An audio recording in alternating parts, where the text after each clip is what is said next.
My brother tried to convince my parents to sell their house and move in with him. He said, it's safer for them.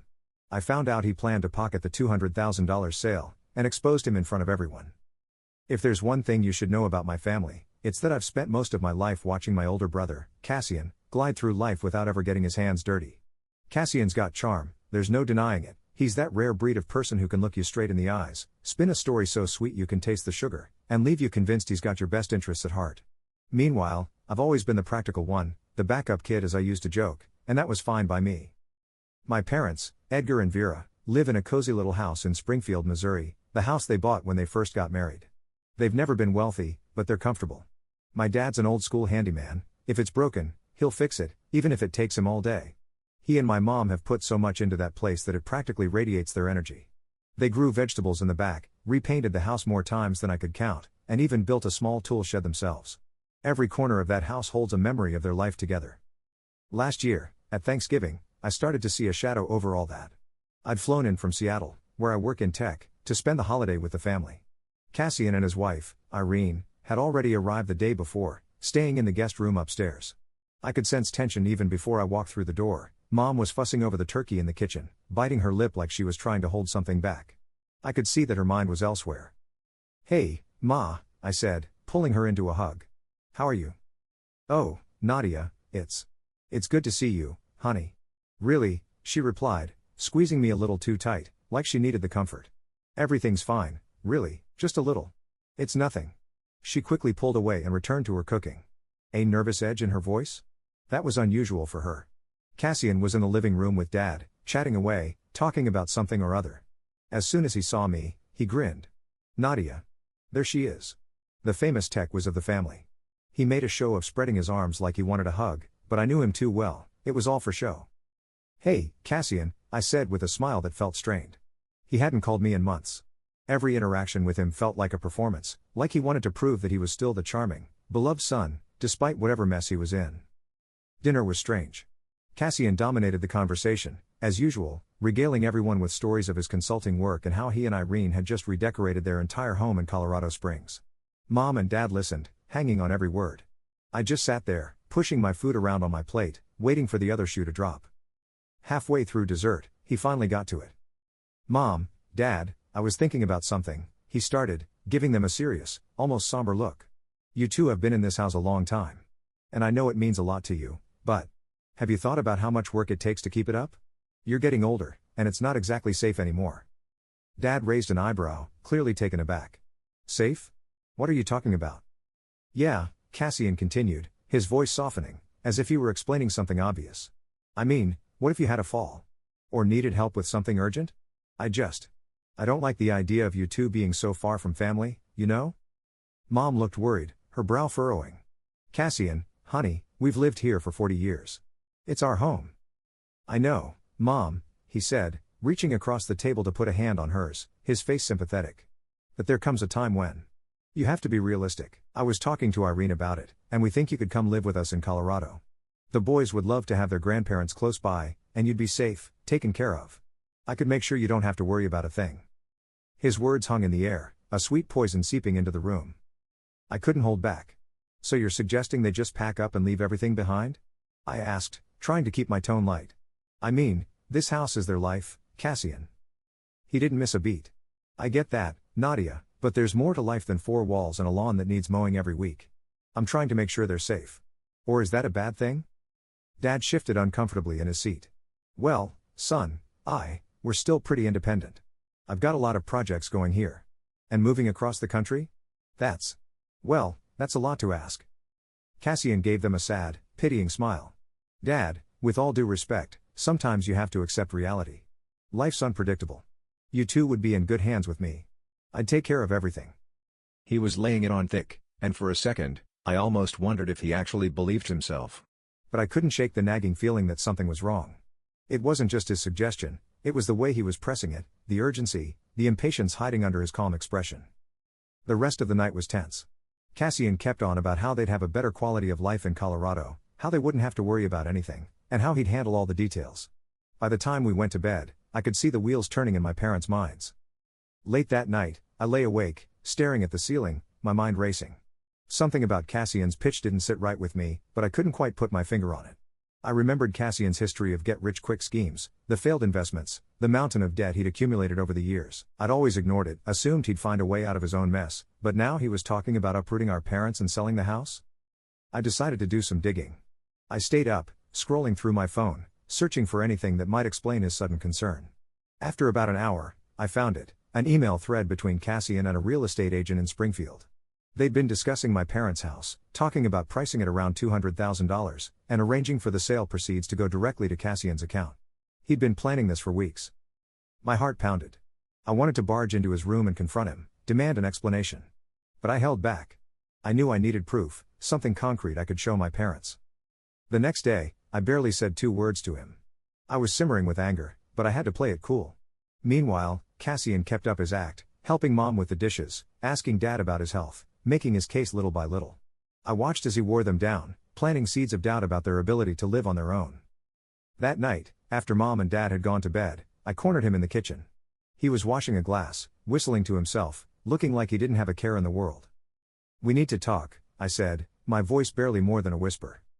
He raised an eyebrow, amused. "Oh? About what?" "I know about your plan, Cassian," I said, keeping my voice steady. "The real estate agent? The $200,000 you're trying to pocket?" His smile faded, and for a split second, I saw something dark flicker in his eyes. But he quickly recovered, giving me a dismissive laugh. "You're being ridiculous, Nadia. I'm doing this for them. They'd be safer with me. You're making this out to be something it's not." "No," I shot back, my voice growing louder. "You're doing this for you. Don't act like you're some kind of savior here. You're taking advantage of them. You're trying to rob them." His jaw clenched. "They're my parents, too. I have every right to look after them if I think it's best." "Look after them?" I laughed, but there was no humor in it. "You mean control them? You want their house, Cassian, plain and simple. They raised us. They built this life for us, and you're trying to turn it into your own personal payday." He glared at me, his mask slipping. "You think you're so righteous, don't you? Little Miss Perfect. Always have to be the one who's right. You have no idea what I've been through." "Maybe not," I replied, my voice shaking with anger. "But I know what you're doing, and I won't let you get away with it." Cassian stepped closer, his face dark. "Stay out of this, Nadia. This is family business." "It is family business," I shot back. "That's why I'm not going to stay silent." He stormed out of the kitchen, muttering under his breath, and I stood there, fists clenched, breathing heavily. I knew what I had to do. The next morning, I gathered everyone in the living room. Mom and Dad sat on the couch, looking confused and worried. Cassian stood in the corner, his arms crossed, eyes narrowed, daring me to say something. But I'd come too far to back down now. With a shaking voice, I told my parents everything. I showed them the emails, the messages, the plans Cassian had laid out behind their backs. I told them about the $200,000 and the real estate agent. I watched as their faces fell, shock and disbelief giving way to hurt and betrayal. Cassian tried to interrupt, saying I was blowing things out of proportion, but I kept going. I laid it all bare, leaving no room for him to twist the truth. When I finished, there was silence. Mom looked at Cassian, her eyes full of tears. Cassian's face twisted, his charm wiped clean, replaced with an ugly sneer. For once, he didn't have a quick comeback or an excuse ready to cover his tracks. He was cornered, and he knew it. My mom, still reeling, looked at him as though seeing him for the first time. "Cassian," she whispered, her voice trembling. "How could you? We're your parents. We trusted you." Cassian opened his mouth, but no words came out. He tried to speak again, but all he could do was stammer. Finally, he spat out, "You don't understand. I was only trying to help." "Help?" My dad's voice was cold, his usual warmth and patience gone. "Help us by selling our home? By pocketing the money we saved for decades?" Cassian's face twisted into anger, his mask of the dutiful son crumbling. "I have a family too, Dad. I have 2 kids to think about. I'm not some selfish brat, I'm trying to survive. You don't get it, you never have." "Survive?" I couldn't hold back. "You mean you gambled everything away on risky schemes and expected Mom and Dad to bail you out?" Cassian's eyes shot daggers at me. "Oh, you think you're so perfect, Nadia? Always playing the hero. What do you know about what I've been through?" Mom looked down, covering her mouth with her hand. She was crying now, shoulders shaking as she tried to process the betrayal. Dad put his arm around her, his gaze hard as stone as he looked at Cassian. "Get out," he said, voice steely. "You're no son of mine if you'd steal from us like this." Cassian's face turned bright red, His hands clenched into fists, but he didn't argue.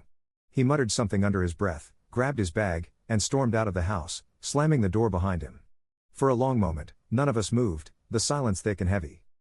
Mom and Dad looked lost, sitting there on the couch, as if the ground had just been ripped out from under them. I sat with them, holding Mom's hand, as they tried to come to terms with the fact that their own son had nearly conned them out of their home. I knew I needed to stay close for a while, to help them pick up the pieces. Over the next few weeks, Cassian tried to worm his way back into their lives. He left long, tearful voicemails, apologizing and trying to justify what he did. He sent flowers, letters, and even had Irene call, begging them to forgive him for the sake of the family. But every message went unanswered. Dad refused to even speak his name, and Mom would turn pale any time she heard his voice on the machine.